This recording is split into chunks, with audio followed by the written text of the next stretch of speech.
자, 화면 좀 봐주시겠습니까? 코스피에서 마이너스 3%, 코스닥에서 마이너스 3% 나와서 많은 분들이 지금 고민이 드실 겁니다. 한국 주식시장 왜 이렇게 많이 빠지냐? 입에서 욕이 나올 수도 있고요. 은퇴를 준비하시거나 노후 자금을 준비하시는 분들 입장에서는 지금이라도 자금을 지킬지 말지 고민이 드실 겁니다. 오늘은 DB증권에서 나온 리포트와 미래에셋증권에서 나온 리포트를 살펴볼 것인데, 증시가 하락한다는 관점의 리포트와 증시가 상승한다는 관점의 리포트입니다. 우리가 이 두 가지 리포트, 즉 상반된 관점을 가진 리포트를 살펴보면서 우리는 중립적인 시각을 가짐과 동시에 더 잘 유연하게 여러분들이 대처하실 수 있으실 겁니다. 자, 그럼 먼저 하락 관점 리포트부터 살펴보도록 하겠습니다. 제목은 큰돌 굴러가유 잘 피하세요인데요. 자, 이 리포트의 핵심은 이겁니다. 미국 주식시장은 대폭락이 나올 것이고 중국은 생각보다 부진할 것이며 한국 주식시장은 재하락이 나올 가능성이 높다. 그러니 주의해라. 한마디로 이런 내용인데요. 그럼 왜 그런지 한번 설명을 드려보도록 하겠습니다. 자, 첫 번째로 미국 주식시장이 더 폭락할 수 있는 이유가 뭐냐면 이 차트를 보도록 하겠습니다. 여기서 미국의 명목 GDP와 미국의 기준금리가 나옵니다. 기준금리보다 명목 GDP 증가율이 낮을 때 증시는 항상 위기가 온다는 건데요. 쉽게 말해서 돈을 빌리는 이자보다 미국이 성장하는 속도가 더 느리면 문제가 생긴다는 겁니다. 내 월급보다 대출 이자가 더 크면 어떻게 되겠습니까? 가면 갈수록 빚더미에 앉겠죠. 그래서 과거 IT 버블, 그 다음에 2008년 금융위기, 그 다음에 2020년 팬데믹 같은 경우에서도 모두 이런 상황이었다는 것입니다. 그래서 이 기준금리가 위에 있고, 그 다음에 명목 GDP 증가율이 이렇게 쭉 떨어지고 있는, 보시면 회색깔이 명목 GDP고 검은 색깔 선이 기준금리죠. 이렇게 같이 떨어지되 기준금리보다 명목 GDP가 더 낮게 떨어지고 있고요. 이때에서는 이제 기준금리보다 낮다가 명목 GDP가 높다가 다시 기준금리보다 낮은 엎치락 뒤치락 하는 모습이었고요. 코로나 시기에서도 기준금리보다 명목 GDP가 낮았던 모습을 보였습니다. 그리고 지금 같은 경우에서도 명목 GDP가 중간중간 낮아지려고 하는 흐름을 보이고 있다는 겁니다. 그럼 앞으로 이렇게 되면 과거에 위기가 왔던 것처럼 미국 경제가 다시금 꺽꺽 되면서 숨도 못 쉬게 될 것이다 라고 얘기를 하고 있는 겁니다. 자, 두 번째 이유입니다. 트럼프 2기의 쌍둥이 적자 해소 정책이 문제라는 건데요. 이 쌍둥이 적자가 뭐냐면요. 자, 국가가 버는 돈보다 쓰는 돈이 더 많으면 어떻게 되겠습니까? 이게 재정 적자라고 하죠. 그리고 수출보다 수입이 더 많으면 어떻게 되겠습니까? 경상수지 적자라고 합니다. 즉 재정 적자와 경상수지 적자가 동시에 일어나는 상황을 쌍둥이 적자라고 하는데, 이건 마치 월급보다 지출이 더 많은 상황이라고 생각하시면 됩니다. 근데 미국이 이걸 어떻게 해결하겠다고 했습니까? 정부의 지출은 줄이고 예산도 삭감하고 관세를 올린다고 했죠. 쉽게 말해서 지갑은 닫고 물건을도 덜 사겠다라는 거죠. 근데 이게 문제가 뭐냐면은 미국 내에서도 소비가 줄고 정부 지출도 줄어들고 외국에서도 미국 제품 구매가 줄어들게 되죠. 왜? 관세로 보복당하게 되니까. 결국 미국 기업들은 국내에서도 해외에서도 장사가 안 될 수 있다는 의견인데요. 그래서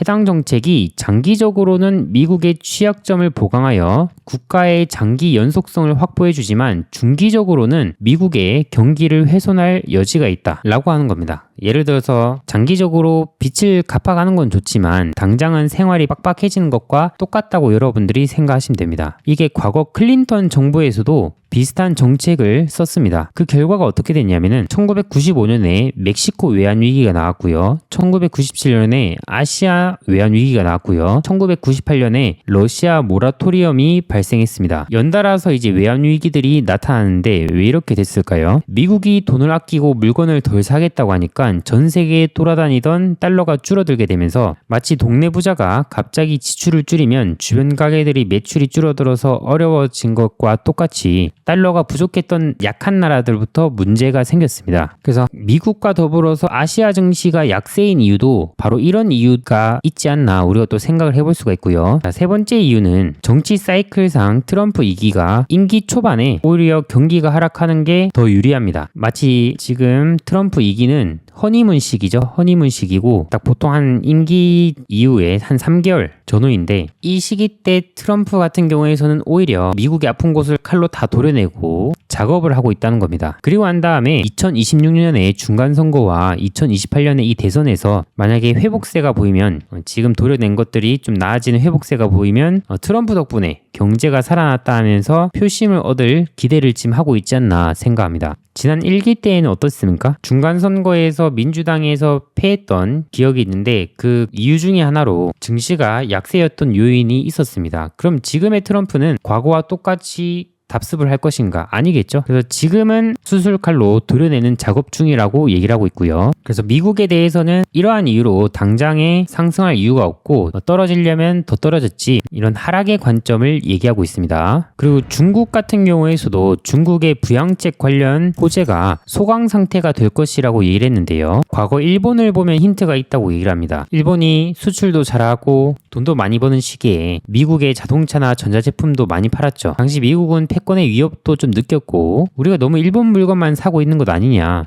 이러한 우려도 있었습니다. 그래서 1985년에 여러 나라가 모여서 플라자 합의를 약속했죠. 그래서 일본 돈의 가치를 높이자라는 내용이었고, 돈의 가치가 높아지면 일본 물건 가격도 올라가서 미국 사람들이 덜 사지 않겠냐는 그런 합의였는데요. 실제로 일본 물건이 비싸졌고 외국 사람들이 덜 사기 시작하자 일본은 걱정이 되었죠. 그래서 일본 정부 같은 경우에서는 내수 부양으로 포인트를 잡았습니다. 자국 사람들이 더 많이 돈을 쓰게 하자. 그래서 일본 정부가 당시에 은행에서 돈을 빌리기 쉽게 했고 사람들이 집과 땅도 사도록 도왔고요. 처음엔 잘 됐습니다. 잘 되다가 이게 마치 풍선처럼 주식이든 부동산이든 가격이 오르다가 1991년에 그 풍선이 팡 하고 터져버렸죠. 그때부터 잃어버린 10년을 겪게 되었습니다. 근데 이거를 중국이 모르는 게 아닙니다. 이 역사를 너무나 잘 알고 있기 때문에 일본처럼은 되지 않겠다라고 생각하고 있습니다. 그래서 부양책 얘기가 나오면서도 실제로는 한 5% 정도만 유지하지 않겠냐는 의견인데요. 이 5%가 왜 중요하냐면 최근 5년간 중국은 헝다 사태도 있었고 코로나도 있었고 별별 일이 다 있었는데 GDP가 5%를 유지하니까 생각보다 큰 문제가 안 생겼더라. 마치 인간의 온도는 36.5도가 정상 온도인 것처럼 중국에게는 5%가 그런 수치인 거죠. 그래서 2024년 4분기에는 이미 5.4%를 기록했으니까 굳이 더 부양할 필요가 있겠냐, 이런 의견을 보이고 있습니다. 그래서 중국 GDP가 실제로는 5% 전후로 계속 평균치로 이제 움직이고 있죠. 그럼 미국은 더 떨어질 수 있고 중국도 그저 그렇다면 한국 주식시장을 움직이는 이 두 엔진들이 고장이 났는데 어떻게 잘 갈 수가 있겠는가. 그래서 DB금융투자에서는 한국 주식시장의 반등은 연초부터 3월 중순까지 전개된 것으로 마무리될 것이며 향후 재하락 여지가 존재한다고 얘기를 하고 있습니다. 그래서 한국 주식시장에서는 내부적으로 저베타, 중 모멘텀이 존재하는 업종을 추천한다는 건데, 베타라는 것은 시장이 출렁일 때 얼마나 종목이 같이 출렁이는가, 더 심하게 출렁이면 고베타이고요. 시장이 출렁일 때 더 적게 출렁이면 저베타입니다. 그러니까 지금 시장은 어떻게 될지 모르기 때문에 베타가 낮은 걸 봐야 된다라고 얘기를 하고 있습니다. 그리고 경계해야 할 것으로는 또 반도체 업종을 얘기하고 있는데요. 미국 주식시장의 깊은 하락 과정에서 주도주였던 AI 칩 관련주가 흔들릴 경우 한국 주식시장에서도 그 영향이 묻어날 수 있다는 의견입니다. 자, 여기까지가 이제 하락 관점입니다. 이 하락 관점을 보고 여러분들이 동의하는 의견도 있을 것이고 동의하지 않는 의견도 있을 것입니다. 그러면서 여러분들의 이제 관점이 만들어 가지는 것이고요. 자, 그 다음으로는 상승 관점에 대해서 살펴보도록 하겠습니다. 미래에셋 증권에서 나온 얘기를 보고 상승 관점에 대해서 살펴볼 건데, 앞으로 증시가 오를 수 있는 이유입니다. 자, 실적 얘기인데요. 4월 초부터 이제 1분기 실적 시즌이 들어갑니다. 그래서 올해 국내 기업 분기별 영업이익을 전망치를 보면은 1분기에 약 65조 원, 2분기에 약 69조 원, 3분기에 약 79조 원으로 하반기로 갈수록 높아집니다. 즉 기업의 성적표가 점점 좋아질 것이라는 것을 예상하는 거죠. 근데 만약 1분기 실적이 예상보다 좋으면 어떻게 되겠습니까? 주가는 어닝 서프라이즈로 더 올라가게 됩니다. 근데 미래에셋 증권에서는 1분기 실적은 예상보다 양호하지 않겠냐, 이렇게 얘기를 하는데요. 왜냐하면 물가는 떨어지고 그 다음에 환율은 오르고 그 다음에 금리가 떨어지면 이러한 방향성이 기업 마진의 우호적이라는 뜻입니다. 이게 무슨 말이냐면은 식당으로 치면 재료비는 내려가고 외국인 관광객은 늘고 대출 이자는 줄어드니까 당연히 이익이 늘지 않겠냐는 의견인 거죠. 그리고 최근 1개월 동안 1분기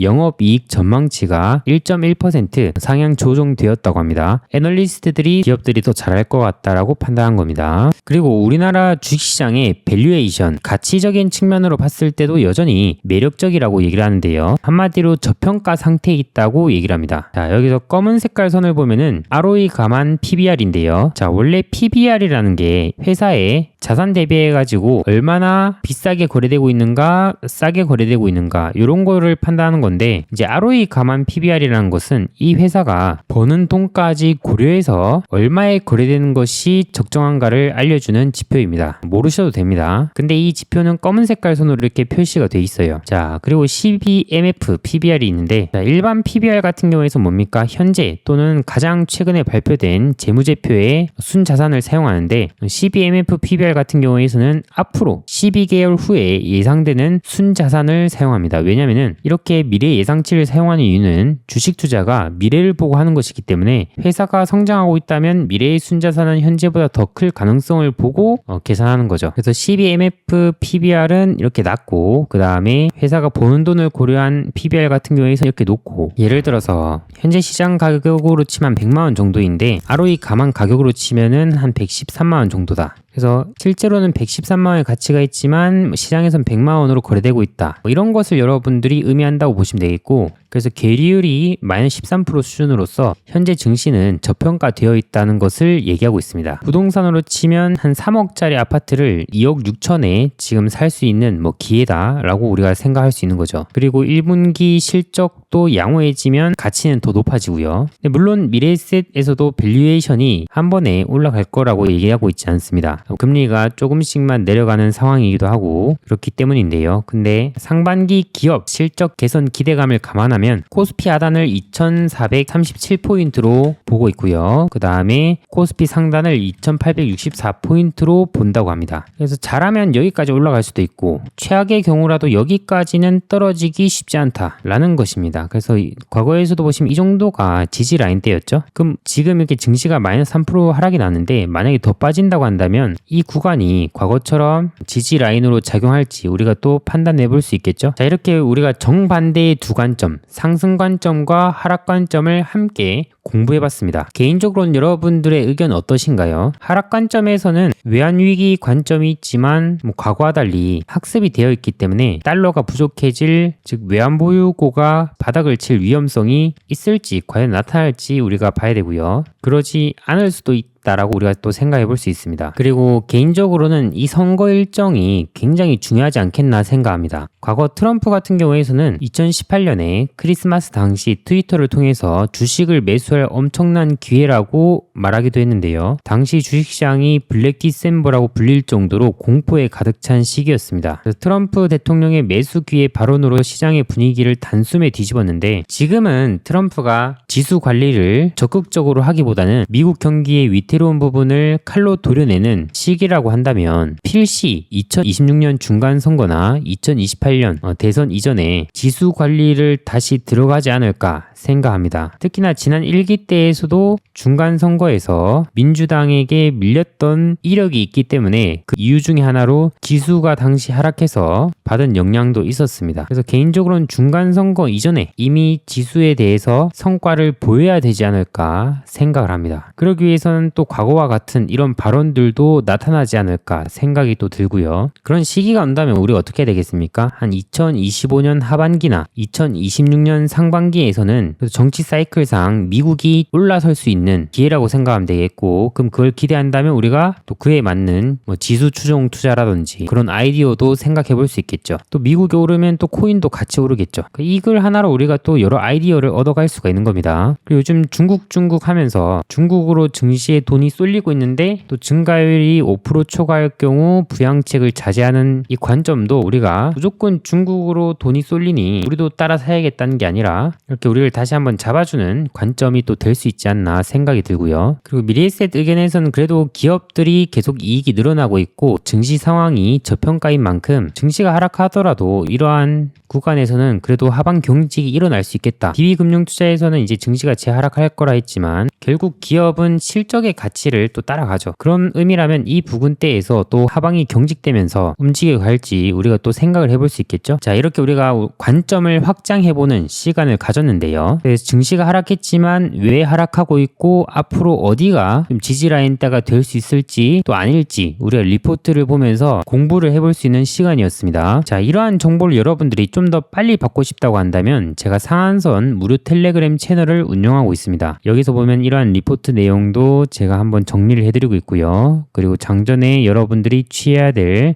심리 조절하는 그런 이야기라든지 증시에서 체크해야 될 부분들 매일 아침 장전마다 이 장전 뉴스를 공유드리는데 이렇게 보시면은 이렇게 장전 뉴스 이렇게 쭉 뉴스 정리해드리죠. 여러분들이 이걸 보시면 직장인들 뉴스 보랴 출근 준비하랴 힘드실 텐데 이 제가 정리해드리는 것 보시면서 장전에 또 시간을 절약하실 수 있고요. 그리고 제가 또 매주 일요일마다 또 이렇게 일정을 정리해드립니다. 일정을 보시면 이렇게 제가 쭉 정리해드리죠. 여러분들 이거 일정을 보시면 또 큰 도움을 얻어 가실 수 있습니다. 앞으로 어떤 이슈가 있을지 판단이 생길 수 있으니까요. 그리고 500만 원으로 1100억을 만든 이 쿨라매기의 비밀 전자책도 제가 써놓은 것이 있는데 여러분들이 이걸 보시면 주식시장에서 성공한 사람들의 그 모델을 배워서 여러분들도 그 길을 또 따라가면 시간 절약을 하실 수가 있겠죠. 그래서 제가 영상 하단에 상한선 무료 텔레그램 채널 링크를 걸어놨습니다. 그럼 여러분들이 이 링크 클릭하시면 텔레그램 참여하실 수 있으니까 100% 무료인 만큼 여러분들이 부담 없이 참여해 보시길 바라겠습니다. 자, 오늘 영상이 도움이 되셨다면 좋아요, 구독, 알림 설정 눌러주시고 다음번에도 좋은 영상으로 찾아뵙도록 하겠습니다. 감사합니다.